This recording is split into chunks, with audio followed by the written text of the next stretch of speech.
Right. ఏదైతే పాడి కౌశిక్ రెడ్డి ఇంటికి అరకపూడి గాంధీ పెద్ద ఎత్తున కాన్వాయ్ వేసుకొచ్చిన పరిస్థితి ఉంది. అయితే ఓవైపు పాడి కౌశిక్ రెడ్డిని గృహ నిర్బంధం చేసిన పోలీసులు మరి అరకపూడి గాంధీని ఎందుకు నిర్బంధించలేకపోయారు? దీనిలో కావాలని ఏమైనా కుట్ర జరుగుతుందా అనే కోణంలో కొన్ని అనుమానాలు వస్తూ ఉన్నాయి. అయితే ఈ విషయంపై మనతో పాటు బీఆర్ఎస్ సంబంధించి పావని గౌడ్ ఉన్నారు. ఏమంటారో చూద్దాం.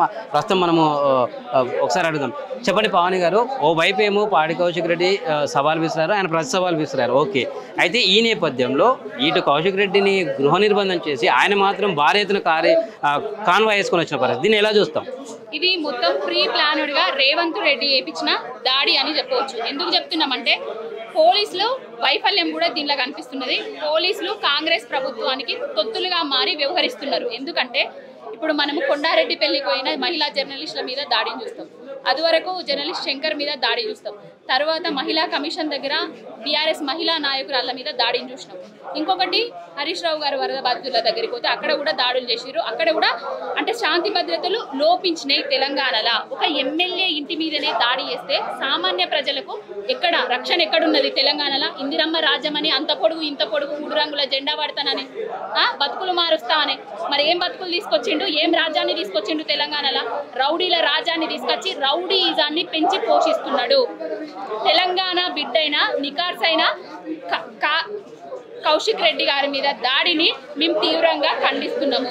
రేపు చర్యకు ప్రతి చర్య ఉంటుంది, దాడికి ప్రతి దాడి కూడా ఉంటుంది. దీనికి సమాధానం చెప్పాల్సిన సమయం కూడా రేవంత్ రెడ్డికి ఉన్నది. అయితే అరకపూడి గాంధీ ఏమో ఓవైపు నేను ఇంకా పార్టీ మారలేదు, నేను ఎక్కడ సభ్యత్వం తీసుకోలేదని చెప్పేసి అని చెప్పాడు. అయితే అధికారిక ఫేస్బుక్లో వాటిలో మాత్రము కాంగ్రెస్ ఉంది. అయితే ఇప్పుడు మార్చిన పరిస్థితి, దీన్ని ఏ విధంగా అర్థం చేసుకోవాలి?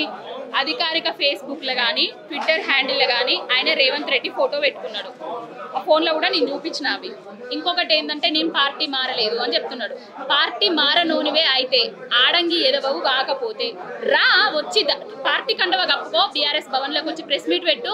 పిఎస్సి చైర్మన్ పదవి వచ్చింది కదా, బీఆర్ఎస్ పార్టీ నుంచి ఎమ్మెల్యేగా గెలిస్తేనే వచ్చింది కదా నీకు, మరి ప్రెస్ మీట్ పెట్టు. కేసీఆర్ గారి దగ్గరికి పోయి ఆశీర్వాదం తీసుకో. ఇలాంటి చర్యలేంది, ఇలాంటి దాడులేంది?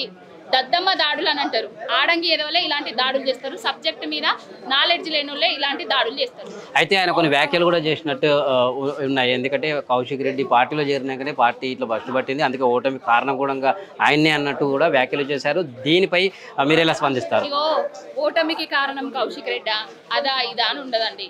ఆయనే ఒక హుజరాబాద్ నుంచి వెళ్ళి ఎమ్మెల్యేగా ఎన్ని సంవత్సరాల నుంచి ఉన్న ఈటెల రాజేందర్ గారిని ఓడిపించి ఆయన ఎమ్మెల్యేగా గెలిచిండు. ఆయన ఓడిపోలేదు కదా, మరి ఆయన ప్రజల దగ్గర నుంచి గెలిచిండు కదా, ప్రజలు ఆయనను వ్యతిరేకించలేదు కదా. ఆయన ఇవన్నీ బ్రోకర్ మాటలు మాట్లాడుతున్నాడు, లేనిపోని నిందారోపణలు చేస్తున్నాడు. ఇవి నిందలు మాత్రమే, నిజాలు అయితే లేవు. అయితే ఓవరాల్గా రేపు ఎటువంటి యాక్షన్ ఉంటుంది బీఆర్ఎస్ కార్యకర్తల నుంచి? రేపు పక్కాగా మేము గాంధీ గారి ఇంటికి పోబోతున్నాము, జెండా ఎగరవేయబోతున్నాము, భారీ ఎత్తున ఉంటుంది రేపు. Okay, right. అంటే ఇది పరిస్థితి. ఓవరాల్గా ఇక్కడ చూస్తే మనం ఏదైతే కౌశిక్ రెడ్డి దగ్గర ఇంటి వద్ద ఉన్నామో విల్ల లోపల ఇక్కడ ఉద్రిక్త వాతావరణ పరిస్థితి అయితే ఉంది. బీఆర్ఎస్ నేతలు కూడా ఏదైతే దాడి చేశారో, విల్లాలు ముట్టడించారో, రేపు కూడా ప్రతి దాడి ఉంటుందని ఎక్కడ వెనక్కి తగ్గమని చెప్తున్నారు. ఇక ముందు కొన్ని తెలుసుకునే ప్రయత్నం చేద్దాం.